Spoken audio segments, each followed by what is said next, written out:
Malinis na po itong evaporator natin. Tanaw nyo na nga yung kabilang side, oh. Ayan, oh. Ewan ko, napakikita ninyo, ha. Oh, tanaw na, malinis na.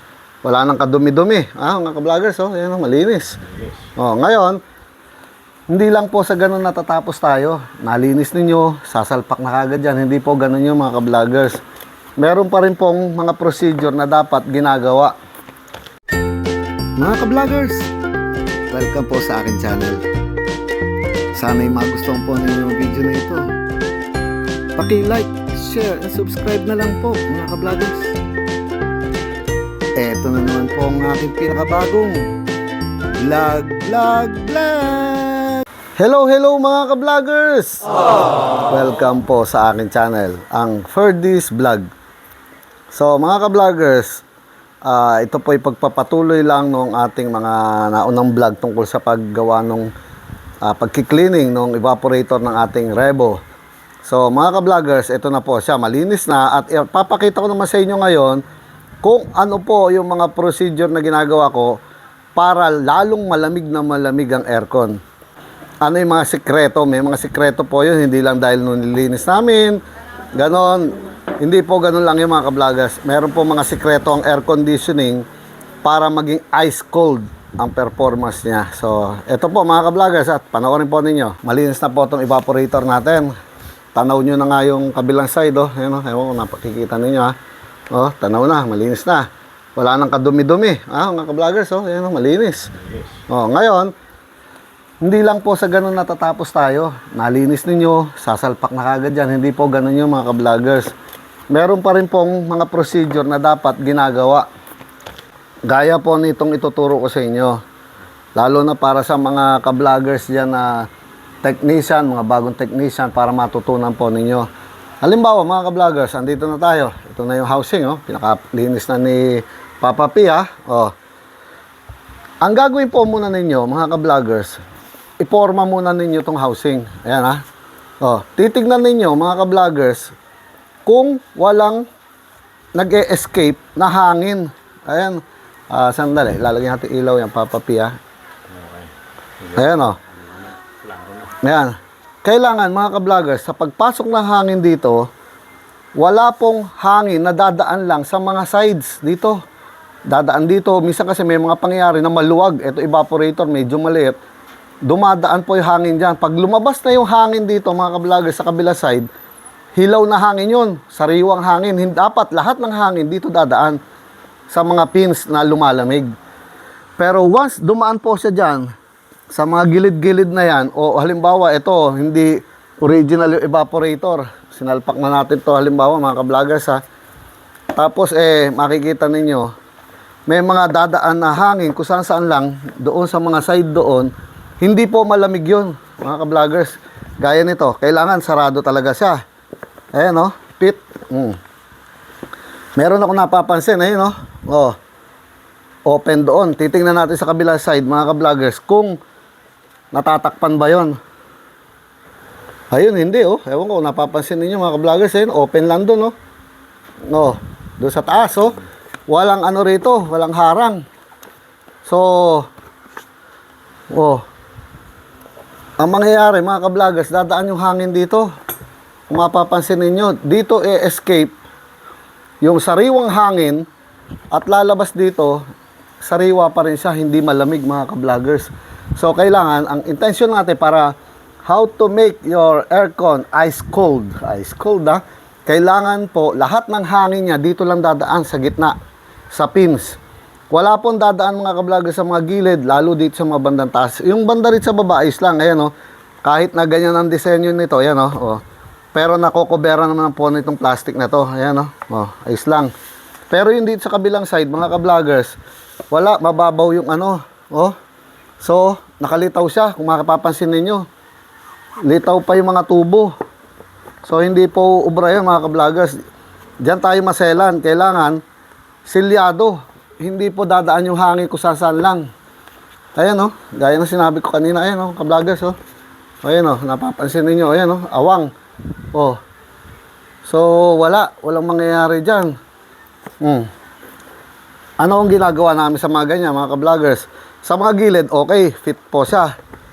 Dito, dahil may mga foam dito, oh. Yun dito, maglalagay po tayo ng rubber para tumakip dito. Para isarado siyang ganyan, wala pong dadaan na hangin doon. Dito lang lahat. Maselan tayo dyan mga ka-vloggers ha. Isisilyado natin maigi to para maging ice cold. Ha? O, sige, para nagyayelo si Papa P sa loob. So, anong kailangan natin mga ka-vloggers? Para maging ice cold to, kailangan natin ng rubber. O, sponge rubber tawag namin dito. Gunting at rugby.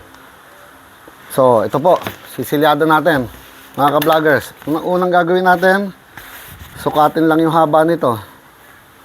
O, yun. Maliit lang naman kailangan dyan. O, yun na. Kailangan dun lang. Huwag nyo matakpan lahat kasi sayang yung pins naman na matatakpan po ninyo. Naintindihan ninyo mga ka-vloggers. So, ang gagawin ko ngayon, medyo hahabaan ko para dumikit pang konti sa banda itaas na, no? Pero kaya lang, baka naman yung tubig, maharangan niya, di ba? Yan po ang patak. Yun, ganito lang, oh. Tanyo na mga ka-vloggers, oh. Easy, di ba? Oh. Tapos, meron naman siyang uno doon. Ganoon. Tapos dito sa kabila. So, yan na. Ididikit ko na po mga ka-vloggers. Lalagyan natin rugby. Ito, ang rugby, huwag nyo ididikit na hindi pa tuyong-tuyo. Ayan na, oh. Ito.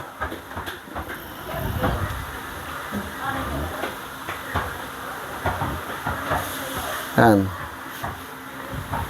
Simple lang mga ka-vloggers. Para lang gusto natin maging ice cold yung aircon natin eh. So, hindi kinukuha sa mabilis ang gawaan niya mga ka-vloggers. Sasabihin nyo, ang tagal ng gawa, hindi doon nakukuha yan. Kailangan, di baling mabagal, basta sigurado po ang trabaho, ha?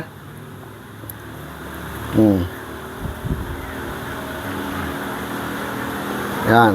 Oh. So, papatuyo ilan natin muna siya ng konti mga ka-vloggers.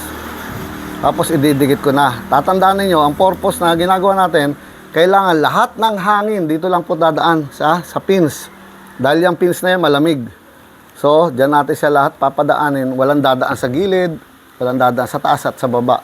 Para maging ice cold po ang inyong aircon. Yan ang isang sekreto mga ka-vloggers na kadalasan yung hindi alam ng ibang mga technician yan eh.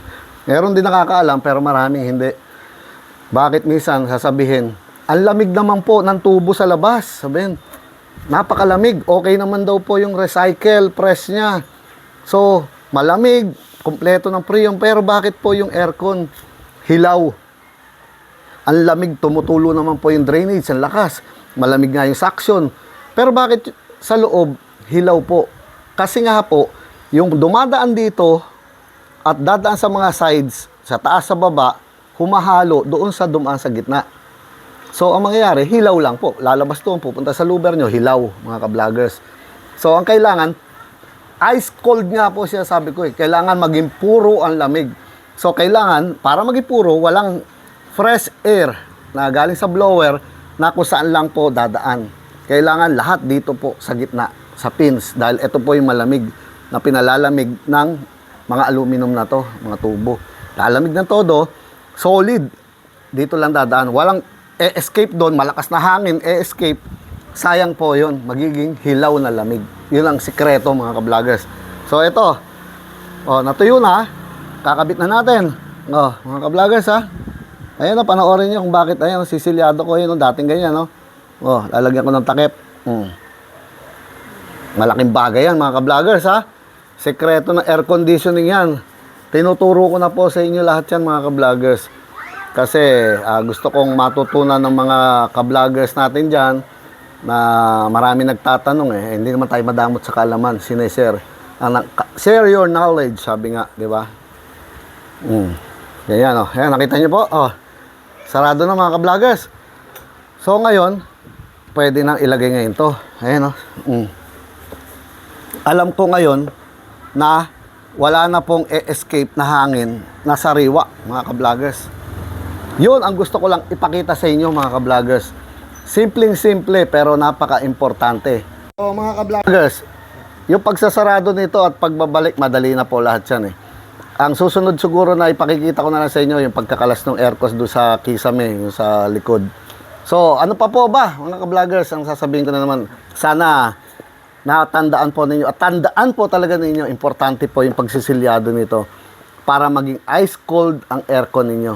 Hindi hilaw. Hindi yung sasabihin, ba't ganun, maligam-gam. Pero ang lamig po ng tubo. Marami po mga tanong na ganyan sa akin, mga sinasagot ko. Tignan po ninyo yung recycle, ganun. Minsan, yan ang isang gusto ko ituro. Panoorin ninyo, lalo yung mga may-ari ng sasakyan. Halimbawa, medyo luma na yung sasakyan nyo o kinonvert yung evaporator, hindi na original, walang makuha ang kamuka. Panoorin po ninyo kung paano nila isisilyado. Napaka-importante po niya para maging ice cold. Lahat ng mga bago evaporator, may mga foam din yan. Kaya lang minsan, pag naluma, nagkakalasog-lasog na, gihiwa-hiwalay na. So, pag wala ng foam, nalagas, dadaan na rin po yung hangin sa mga side na yon. So, huwag nyo sabihin na bago pa yung kotse nyo o ano pa man dyan. Halimbawa na nagkalagas-lagas na po yung mga foam na nasa kapalibot sa kanya, mawawala na rin po yung lamig noon. Magiging hilaw na kailangan palitan ng bagong foam. Naintindihan po ninyo mga ka-vloggers. At isa pa nga pala, mga ka-vloggers, itong simpleng to, dapat lagi yung titignan itong mga foam na to. Dahil dito, lalapat yung mga, yung sa may blower, yung housing niya, lalapat dito. Pag wala na po yung foam na yan, halimbawa yung mga ganito natanggal, yung hangin, escape lang po dyan. Sayang yung hangin. Dapat solid, silyado yan, para i-push talaga doon. At yung dito rin, kailangan solid din po. Meron lahat mga foam na ganyan, nakapaikot mga ka-vloggers. So, sana nag-enjoy po kayo sa panibagong kaalaman na ito mga ka-vloggers, ha? Ano pa po ba ang sasabihin na naman namin? Eto na naman po ang pinakabagong edisyon ng aking vlog. Paalam mga ka-vloggers. Paalam po.